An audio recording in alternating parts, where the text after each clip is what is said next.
আসসালামু আলাইকুম সবাইকে। আজকের ভিডিও জাহাজের স্ট্যান্ড র্যাম্প ডোরকে নিয়ে। এই যে দেখছেন,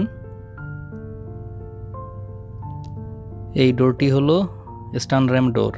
এটি জাহাজের পেছনে অবস্থিত এবং এই ডোরের মাধ্যমে গাড়ি পোর্ট থেকে জাহাজে উঠে আবার জাহাজ থেকে গাড়িকে পোর্টে নামানো হয়। এই স্ট্যান্ড র্যাম্প ডোরটি দুই অংশে ভাঁজ করা থাকে। তিনটি ভেরিয়েবল ফ্রিকোয়েন্সি ড্রাইভ কন্ট্রোলড উইঞ্চের সাহায্যে এই র্যাম্প অপারেট করা হয়। অনেক জাহাজে আবার হাইড্রোলিক মোটর অপারেটেড উইঞ্চ থাকে। এই দরজাটি বন্ধ অবস্থা থেকে পুরোপুরি খুলতে 30 থেকে 40 মিনিটের মতো সময় লাগে সব মিলিয়ে। তো এই যে দেখুন আপনারা, দরজাটি খোলা হচ্ছে। দরজাটি পুরোপুরি খোলা হয়ে গেল।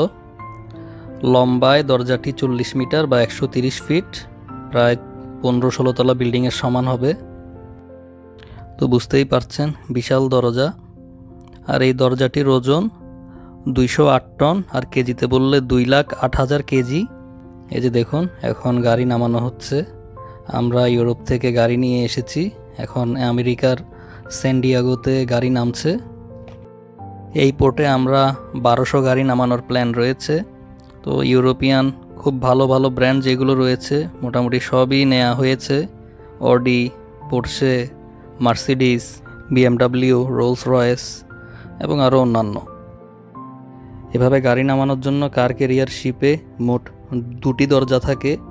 এটা তো দেখলেন স্ট্যান্ড র্যাম্প ডোর, আরেকটা থাকে মাঝখানে যেটাকে বলে সেন্টার র্যাম্প ডোর।